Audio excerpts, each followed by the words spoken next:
बिस्मिल्लाहिर्रहमानिर्रहीम। अस्सलाम वालेकुम नाज़रीन गिरामी, वाक़या करबला जैसा गज़बनाक सानहा आज तक न पेश आया है और न ही पेश आएगा। ऐसा गज़ब किसी पर भी नहीं ढाया गया जो इमाम हुसैन अलैहिस्सलाम पर जुल्म किए गए। तारीख़ इंसानी में ऐसे मज़ालिम कहीं भी नहीं हुए जैसे मज़ालिम आले मोहम्मद के साथ किए गए और जैसे आले रसूल को सताया गया। अगर आसमान भी फटता तो कम था। शहादत से पहले जो हुआ वो गज़बनाक है और शहादत के बाद जो हुआ वो उससे भी ज़्यादा कर्बनाक है।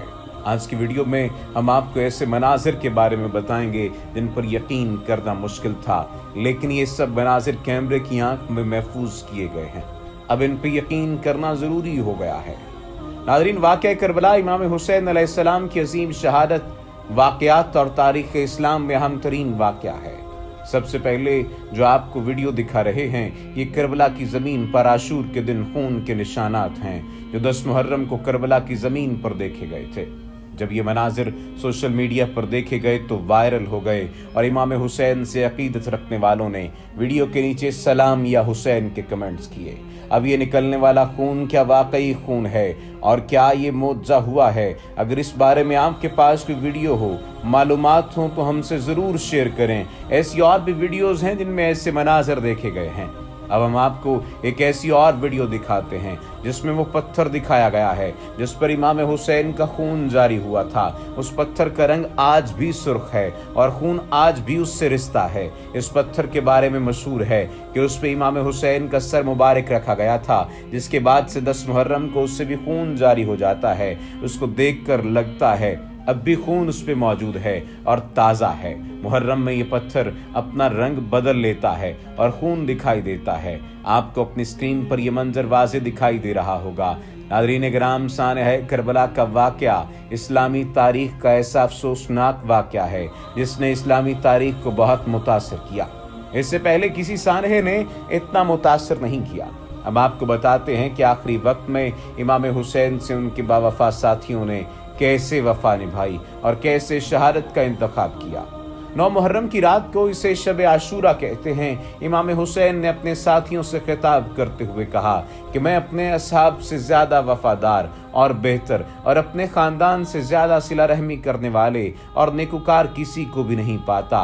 कल जंग का दिन है, चुनाचे मेरी तरफ से तुम पर कोई जिम्मेदारी नहीं है। मैंने अपनी बैत तुमसे उठा दी, बस मैं इजाज़त देता हूँ कि रात के अंधेरे से फ़ायदा उठाकर अपना रास्ता लो और चले जाओ। इमाम का कलाम इख्तिताम पजीर हुआ तो असहाब अंसार यके बाद दीगर उठे और आपका साथ देने, आपसे मुकम्मल वफादारी करने और आपके साथ बैत में साबित कदमी के सिलसिले में इज़ारे ख्याल किया। सबसे पहले अबुल फजल अल अब्बास उठे और उनके बाद उनके सगे भाई और अहले बैत रसूल के दूसरे नौजवानों ने उनकी पैरवी करते हुए सैयदुश शहदा की मदद व हिमायत के सिलसिले में खिताब किया। इमाम ने फरमाया, ए फर्जंदान अकील, मुस्लिम की शहादत तुम्हारे लिए काफ़ी है, तुम उठकर चले जाओ। मैंने तुम्हें जाने की इजाज़त दे दी, लेकिन उन्होंने जवाब दिया, खुदा की कसम ऐसा हरगिज़ नहीं करेंगे। हम अपनी जान और माल और ख़ानदान को आप पर कुर्बान करेंगे और आप के साथ मिलकर लड़ेंगे।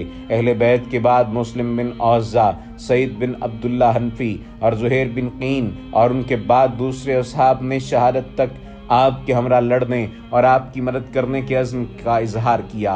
बाद अज़ां इमाम ने असहाब से मुखातिब होकर फरमाया, बेशक मैं कल मारा जाऊंगा और तुम सब भी मारे जाओगे। असहाब ने कहा, खुदा का शुक्र कि उसने हमें आपकी नुसरत की तौफीक देकर इज्जत बख्शी और हमें आपके साथ शहादत अता करके शर्फ बख्शा। ए फर्जंदे दुख्तरे रसूल, क्या आप पसंद नहीं करते कि हम भी आपके साथ जन्नत के एक दर्जे में हों? आधी रात को अबू अब्दुल्ला अल हुसैन बाहर निकले। नाफे बिन हिलाल जमली भी इमाम के पीछे पीछे आ गए। ख़याम के अतराफ का मुआयना करने के बाद इमाम हुसैन अपनी बहन जनाब ज़ैनब कुबरा के खेमे में दाखिल हुए। नाफे बिन हिलाल खेमे के बाहर मुंतज़िर बैठे थे और सुन रहे थे कि जनाब ज़ैनब ने भाई हुसैन से अर्ज़ किया कि आपने अपने असहाब को आजमाया है। मुझे अंदेशा है कि वो भी कहीं हमसे मुँह न फेर लें और जंग के दौरान आपको दुश्मन की तहवील में दे दिया। इमाम ने फरमाया, खुदा की कसम मैंने इन्हें आजमा लिया है और इन्हें देखा कि वो सीना सफ़र हो गए हैं। इस तरह की मौत को गोशा चश्म से देखते हैं और मेरी राह में मौत से माँ के सीने से तिफले शीरखार की उनसियत की मानद उनसियत रखते हैं। नाफे ने महसूस किया कि अहले बैत इमाम हुसैन आपके असहाब की वफादारी के सिलसिले में फिक्रमंद हैं। चुनांचे वो हबीब बिन मुज़ाहिर असदी से मशवरा करने गए और दोनों ने आपस के मशवरे से फैसला किया कि दूसरे असहाब के साथ मिलकर अहले बैत इमाम हुसैन को यकीन दिलाएं कि अपने खून के आखिरी कतरे तक इमाम हुसैन का दिफा करेंगे। हबीब बिन मुज़ाहिर ने असहाब इमाम को बुलाया और उनके हमरा सौंती हुई तलवारों के साथ अरमे अहले बैत के करीब गए और बावाज़े बुलंद कहा, ए हरीम रसूल खुदा, ये आपके जवानों और जवान मर्दों की शमशीरें हैं जो कभी भी न्याम में वापस न जाएंगी ताकि आपके बदखाहों की गर्दनों पर उतर आएं। ये आपके फर्जंदों के नेज़े हैं और उन्होंने कसम उठा रखी है, इन्होंने सिर्फ और सिर्फ उन लोगों के सीने घोंपनी हैं जिन्होंने आपकी दावत से रुगर्दानी की। रिवायात के मुताबिक इमाम हुसैन और उनके असहाब ने शब आशूर का ज़्यादा वक्त इबादत और तिलावत कुरान में बसर किया। रिवायात में आता है कि खैरुल बशर सल्लल्लाहु अलैहि वसल्लम के नूर दीदा के लश्कर सारत के क़याम से खैमों से तिलावत की आवाज़ मुसलसल उठ रही थी। रावी कहता है, ख़याम हुसैनी से ज़िक्र तिलावत व नमाज व मनाजात की वजह से शहद की मक्खियों के भिनभिनाने की सी आवाज़ उठ रही थी। 10 मुहर्रम की सुबह को इमाम हुसैन अलैहिस्सलाम ने लश्कर यजीद को मुखातिब करते हुए कहा, ए लोगो, मेरी बातों को सुनो और जंग के लिए जल्दी मत करो ताकि मेरी गर्दन पर जो तुम्हारा हक है हिदायत दे सकूं और मेरे यहाँ आने का मकसद तुम लोगों तक पहुँचा सकूं। बस अगर इंसाफ से काम लोगे तो सादतमंद हो जाओगे और अगर इंसाफ से काम न लोगे तो कम से कम हुस्न ज़न रखो ताकि तुम्हारा काम तुम्हें कोई गम अंदोह न पहुंचा सके। उसके बाद मेरे साथ जो कुछ अंजाम देना चाहते हो अंजाम दे दो और मुझे मोहलत मत दे दो। बतहकीक मेरा मौला वो खुदा है जिसने कुरान नाजिल किया और वो तमाम नेक और परहेजगारों का मौला और मददगार है। मेरे हस्ब नस्ब पर गौर करो और देखो मैं कौन हूँ। उसके बाद अपने आप से रुजू करो और अपने आप को मलामत करो और देखो कि आया मुझे कत्ल कर देना और मेरी हुर्मत पायमाल कर देना तुम्हारे लिए सजावार है। आया मैं तुम्हारे नबी की बेटी और उसके वसी का लख्त जिगर नहीं हूँ। इन सब बातों का लश्कर यजीद पर कोई असर न हुआ, लेकिन हुर ने तौबा कर ली और वो अपने बेटे समेत इमाम हुसैन के पास आया और कहा, मौला मुझे माफ़ कर दें। इमाम हुसैन ने हुर को सीने से लगा लिया। उसके बाद जंग शुरू हो गई। हज़रत कासिम, अब्बास सलमदार, हज़रत अकबर और असगर भी शहीद हो गए तो इमाम हुसैन अकेले यजीदों का मुकाबला करते रहे। इमाम हुसैन में हज़रत अली जैसी शुजात और बहादुरी थी जिससे लश्कर यजीद पर खौफ तारी हो गया। किसी में हिम्मत नहीं थी कि वो इमाम हुसैन को शहीद कर दे।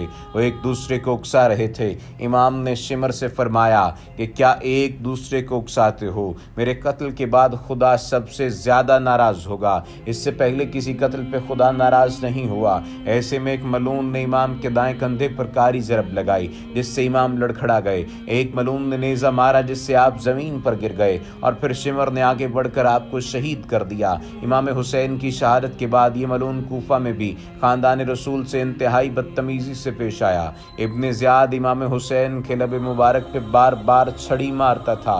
ऐसे में ज़ैद बिन अरकम ने यह मंजर देखकर कहा, खुदा की कसम, अल्लाह के रसूल सल्लल्लाहु अलैहि वसल्लम इन होंठों पर अपने होंठ रखते थे। वो अपने नवासे को बहुत प्यार करते थे। और फिर वो सहाबी रसूल रोने लगे। इब्न ज़ियाद ने यह सुनकर कहा, इब्न ज़ियाद ने कहा, ए बूढ़े, तुम सठिया गए हो, वरना मैं तुम्हें कत्ल करवा देता। सहाबी रसूल ने फरमाया, ए लोगो, तुम गुलाम बन चुके हो, तुमने फर्जंद रसूल को कत्ल हो देखा और इब्न ज़ियाद अब ये मजालिम ढा रहा है। ये कहा और वहाँ से चले गए। अल्लाह ताला हमें भी इमाम हुसैन अलैहिस्सलाम का सच्चा पैरोकार बनाए।